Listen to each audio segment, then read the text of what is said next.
E aí, galerinha, voltando, aula 6, né? Para quem não me conhece, meu nome é Leonardo Antunes, sou professor de Direito Processual Civil e Civil. Se você não se inscreveu nesse canal ainda, por favor, se inscreva. E se você está na aula 6, acompanhe a aula 5. Eu vou colocar a nomenclatura como 5.1 e como 5.2, para vocês se identificarem melhor com relação ao conteúdo. Porque na aula 5.1, nós falamos sobre execução para a entrega de coisa certa e incerta. E na aula 5.2, nós falamos sobre execução de obrigações, de fazer e não fazer. E nessa aula 6, nós vamos tratar exclusivamente de execução por quantia certa.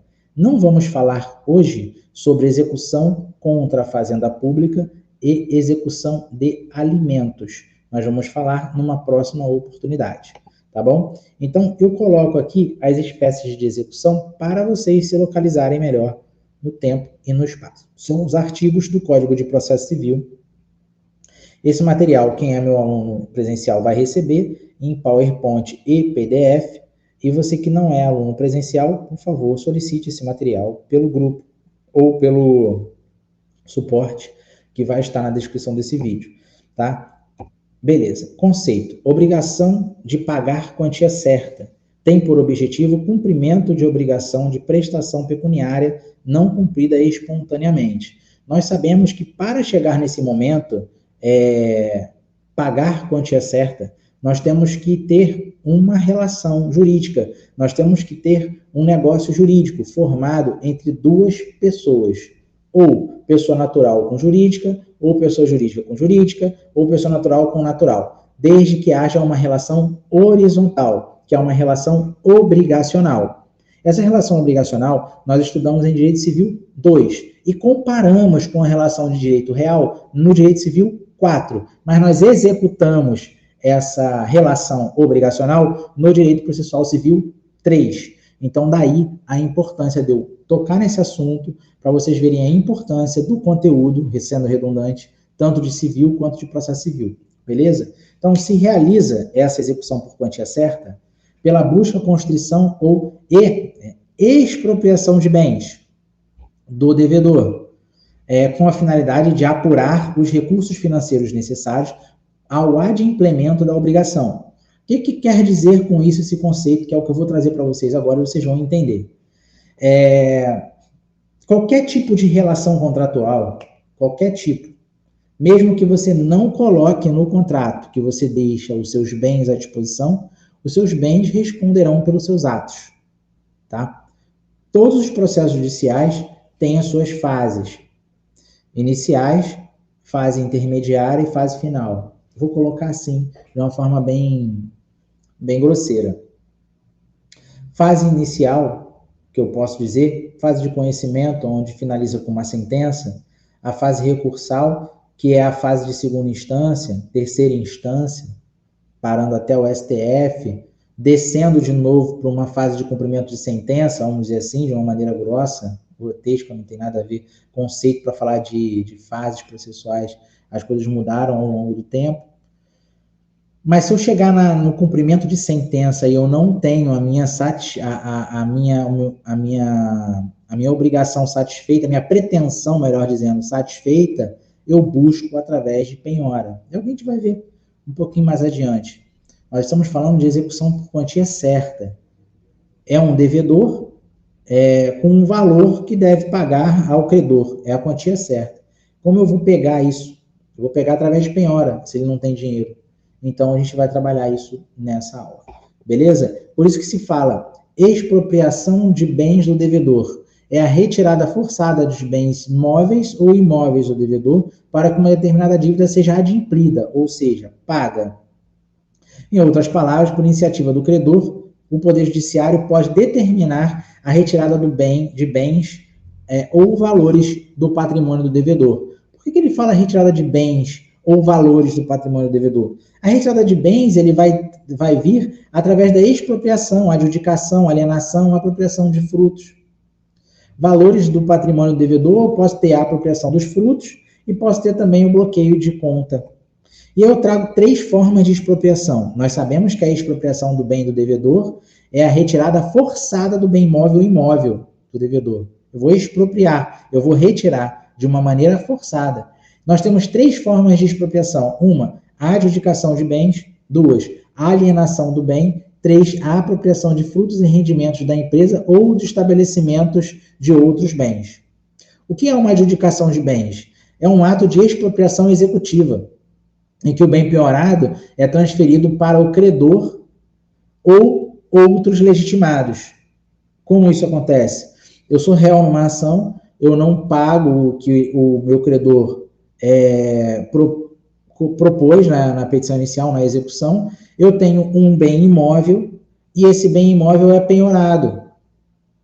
Assim que ele é penhorado, através de um termo, um auto de penhora, lavrado pelo oficial de justiça, que é avaliador, OJA, oficial de justiça avaliador, ele vê que esse bem que eu tenho, está satisfazendo o valor da execução.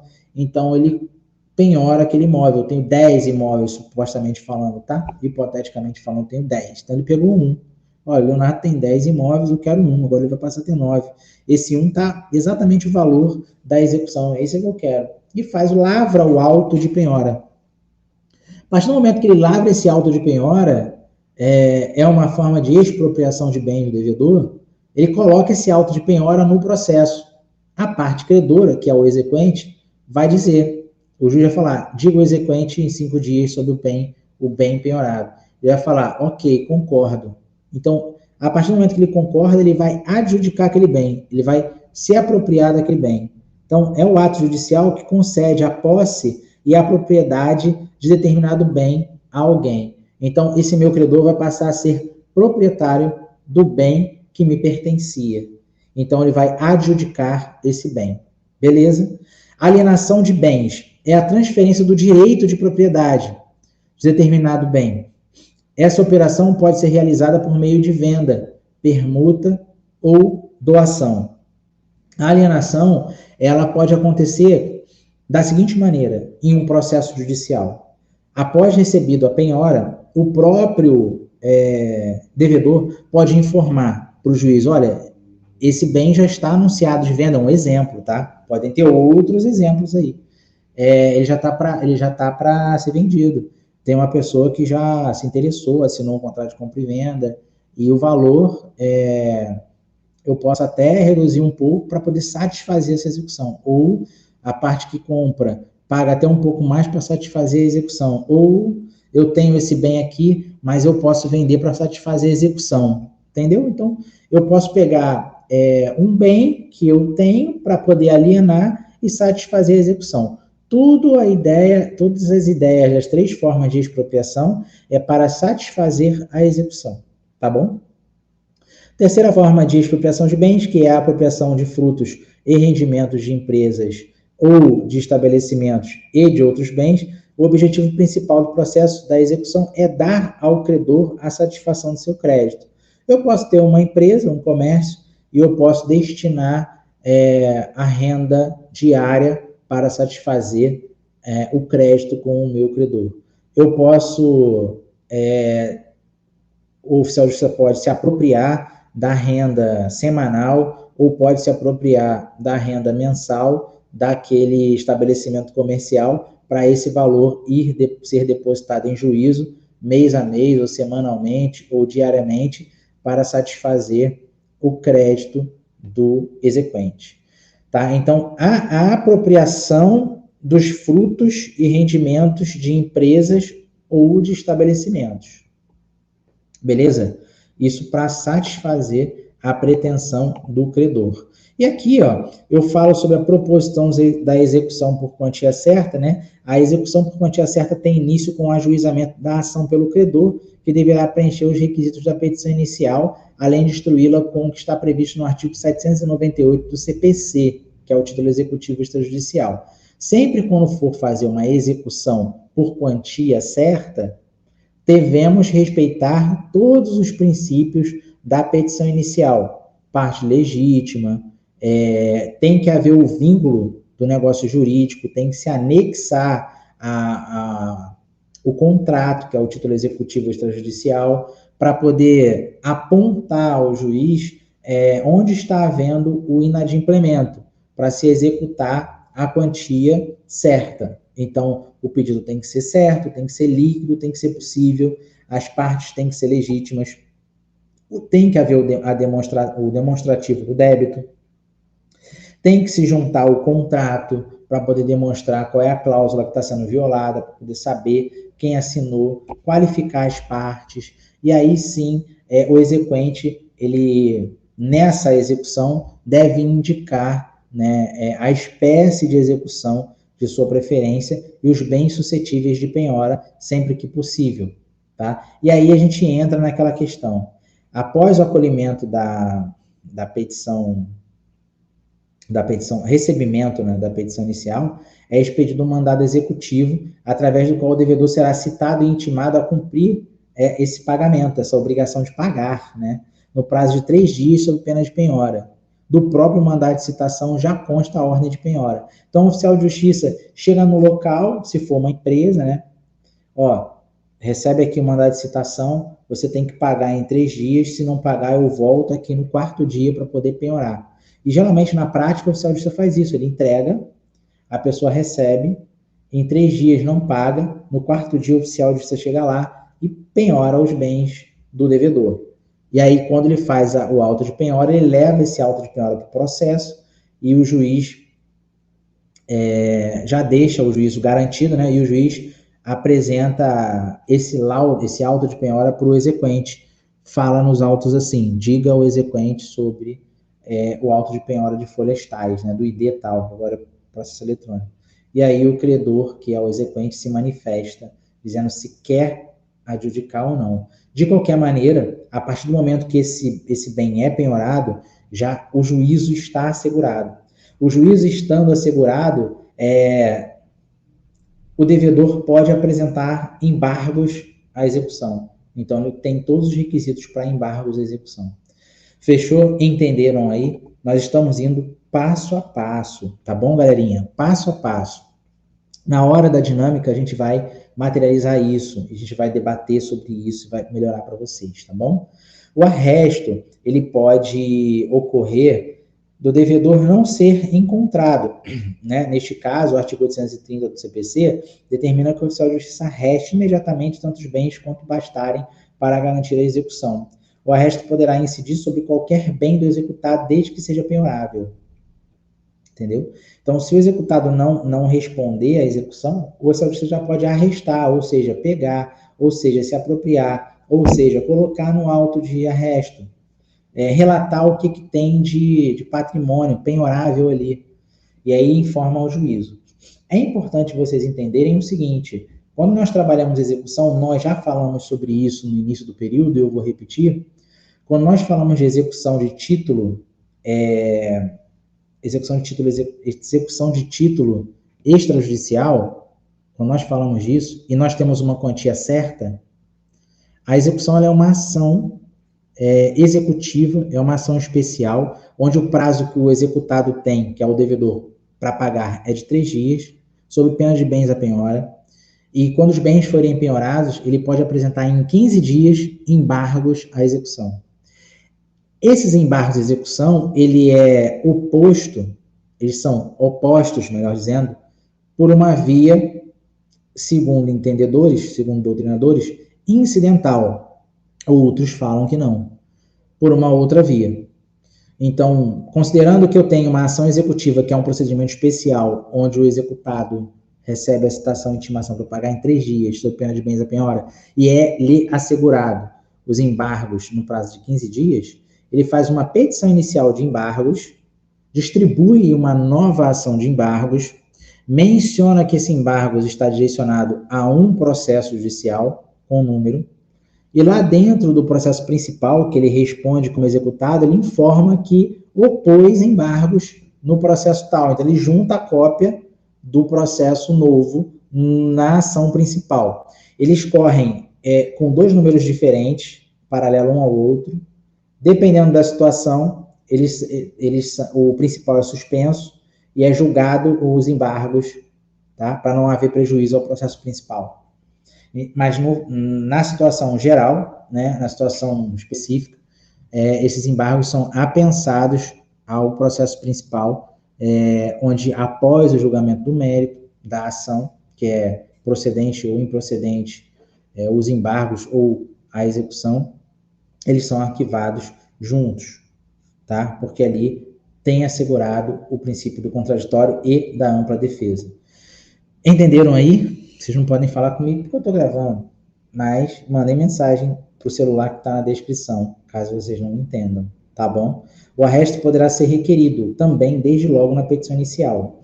Isto para que a apreensão dos bens do devedor se realize antes da sua citação.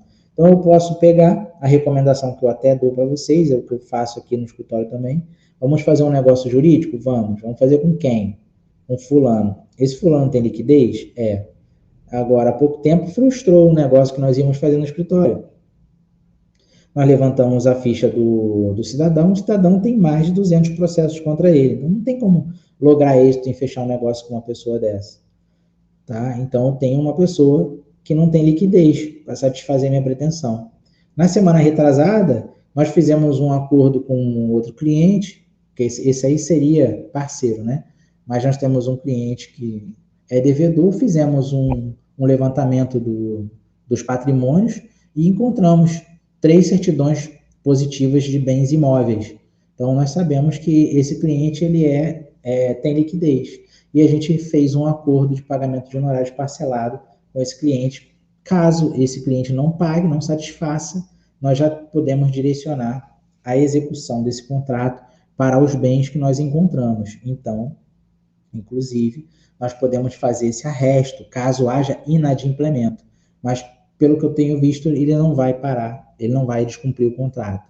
Tá? Então, a garantia que nós temos como pessoa natural ou pessoa jurídica numa tratativa seria identificar bens do devedor, para termos um direcionamento no caso de uma possível execução. Tá? É importante observar que o arresto não obsta a que o devedor posteriormente substitua o bem arrestado. Então, beleza, ele pode ter um imóvel arrestado, ele queira substituir por outro. Caso você entenda que sim, que possa, você pode autorizar a substituição ou até mesmo pagar aquilo que ele está devendo. Tá bom? E temos a figura da penhora também dentro dessa execução por quantia certa, né? A penhora todo mundo conhece, é mais comum. A penhora consiste na constrição de bens do executado com o objeto de satisfazer o crédito do exequente. Tudo é objeto de satisfazer o crédito do exequente. Ela poderá recair sobre qualquer bem, exceto aqueles declarados como impenhoráveis por lei. Tá? A impenhorabilidade de certos bens tem por objetivo preservar as receitas alimentares do devedor e de sua família, assim como a própria dignidade da pessoa humana. Então, pelo princípio da dignidade da pessoa humana e assegurar o alimento, né, daquela família, existe uma previsão legal de uma lista de situações de bens impenhoráveis. E aqui eu tenho um quadro, né, que eu não vou debater item por item, mas eu vou entregar esse material para vocês, de bens impenhoráveis e de exceções à impenhorabilidade de bens, que é importante vocês lerem. Isso pode cair na prova de vocês, tá bom? É um ponto muito importante, até porque, falando sobre execução, nós podemos identificar e podemos requerer o direcionamento de uma determinada penhora, nós temos que saber quais são os bens penhoráveis e os impenhoráveis. A exceção à impenhorabilidade de bens está aqui, tá? No lado direito da nossa planilha. É só observar. Da ordem de preferência dos bens à penhora. Dentro do Código de Processo Civil, tá? Em seu artigo 835, nós temos as ordens de preferência. Eu destaquei assim: dinheiro, título de dívida, título de valores mobiliários, veículo terrestre. Naturalmente, né, o mais corriqueiro, a gente encontra penhora de Bacen-Jude e Renajude, né? A gente sempre fala isso, Bacen-Jude e Renajude, Bacen-Jude e Renajude. Mas pode ser que o Bacen-Jude não dê certo, pode ser que o Renajude não dê certo. Mas se aquela senhora que vive indo na padaria, no mercado com seu pet, o seu cachorrinho, que ela vive de paixão por ele, você pode requerer a penhora do cachorrinho, tá bom? É o item 7, é um semovente. E aí ela vai pagar rapidinho, porque ela não vai querer perder o cachorrinho. Isso é uma brincadeira que eu faço, mas na verdade, de fato, você pode pedir a penhora de um semovente, tá? Existe uma transformação no entendimento do STF com relação aos semoventes. O cachorro, hoje em dia, já faz parte integrante da família. Então, tem até alguns textos de materiais que eu tenho antigos que eu estou mudando. Mas talvez encontre, se for querer penhorar o cachorrinho, algum entendimento mais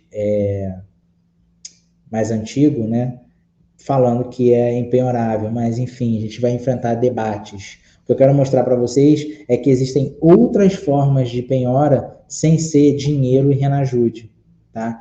Ações, por exemplo, ações e cotas da sociedade simples e empresariais. A gente conversou sobre isso em sala de aula. Eu posso requerer a penhora de uma ação, uma ação da Bolsa de Valores? Com certeza, eu posso. Se eu souber que aquela pessoa tem ações, eu posso penhorar e pedir mais. Eu posso penhorar e pedir para os dividendos serem transferidos automaticamente para a minha conta, para satisfazer o objeto, minha pretensão, até o julgamento final da ação, ou pedir para transferência da conta judicial. O cidadão lá, o executado, pode ter diversas ações na Bolsa de Valores de um escalonamento de gráfico de planilha de dividendos, e que eu descubro isso, eu posso pedir para ele apresentar como é que é o planejamento dele estratégico de ações. Ele apresenta e eu peço algumas que me trazem dividendos mensais para satisfazer a execução. Beleza? Fiquem de olho aberto nisso. Isso é bem interessante, os meios de execução, tá? Pode haver substituição de penhora? Pode, com certeza pode. Se a penhora não observar a ordem de preferência, o executado poderá pedir a substituição no prazo de 10 dias. Ele pode oferecer. Dependendo da situação, vai caber ao exequente aceitar ou não, se vai substituir a penhora ou não. Tá? Então, a substituição da penhora também pode ocorrer a pedido do exequente. O exequente pode requerer a substituição, desde que ele consiga fundamentar o artigo 848 também. Tá? E aí é isso, galerinha. Eu estou caminhando aqui para o final já. Bem penhoráveis não localizados ou inexistentes, é possível que ocorra dificuldade na localização de bens penhoráveis. Nesse caso, o requerimento do exequente, o executado será intimado para indicar bens passíveis penhoráveis. A não indicação injustificada configura atentado à dignidade da justiça, nos termos do artigo 774 do CPC. Pode ocorrer ainda a fraude à execução, né? Quando a gente fala de ocultação me perdi aqui, quando a gente fala de ocultação de bens. E é importante a gente saber o seguinte: a gente está falando de penhora, substituição, ou falta de localização, vamos falar de não localizada, penhora não localizada, existem outras formas de você buscar, através de sistemas, quantidade de bens ou coisas que essa pessoa possui, tá? Resistência à penhora. Havendo uma resistência à penhora, o oficial de justiça comunicará o fato ao juiz e solicitará a ordem de arrombamento. Tá? Isso pode acontecer caso o executado não entregue ou não disponibilize a penhora que tem que haver dentro daquele determinado imóvel ou estabelecimento comercial. A ordem de arrombamento acontece, o oficial de justiça chama apoio policial, entra no imóvel. Adjudicação, a figura da adjudicação aparecendo aí de novo, galerinha. Conforme vimos anteriormente, na adjudicação, o bem é transferido para a propriedade do próprio exequente. Também pode requerer a adjudicação o coproprietário de bem indivisível, do qual tenha sido penhorado de fração legal, o titular do usufruto, uso, habitação, enfiteu e superfície, o proprietário do terreno submetido ao regime de direito de superfície, o credor ignoratício, hipotecário anticrédito, promitente comprador, promitente vendedor, a união, outros credores concorrentes, cônjuge ou companheiro. Tá? Então, essa questão da adjudicação, dentro de uma ação de execução efetuada a penhora, pode haver a adjudicação desde que o exequente deseje se manifeste para ser proprietário daquele bem. A alienação consiste numa transferência da propriedade do bem para terceiro, ela ocorre por iniciativa do particular ou por leilão judicial, presencial ou eletrônico ou asta pública. O leiloeiro será indicado pelo juiz e o leilão será precedido de publicação em edital. Essa parte do leilão eu não comentei. Eu comentei lá no início sobre o executado falar que esse imóvel pode ser vendido para ser colocado dinheiro à disposição para satisfazer o crédito do credor. Mas também, caso ele seja penhorado, né, o próprio exequente pode requerer que vá a leilão. E aí o leiloeiro leva esse imóvel para leilão, alguém arremata, ou seja, ele está sendo alienado. Paga o preço, o valor entra na conta judicial e aí o credor saca através de alvará, tá? De pagamento, ou mandado de pagamento, dependendo do estado que você esteja vendo esse vídeo, tá bom? Então, a alienação, ela pode se configurar por uma simples compra e venda ou por um leilão ou asta pública, dependendo do movimento processual. Aquele imóvel é arrematado, o dinheiro entra na conta judicial e aí é transferido para o processo e o credor recebe aquele valor. Fechou? Então, encerramos aqui a aula 6, tá? Falando sobre execução por quantia certa, que é até aqui que a gente vai avaliar para colocar na nossa prova N1. Espero que vocês tenham entendido esse conteúdo. Não entendendo, peço por gentileza, me mandem mensagem no suporte ou na minha mensagem do celular privado, WhatsApp, e vamos para cima, porque nós temos que ser diferencial no mercado, ok? Então, obrigado pela atenção de todos e até a próxima.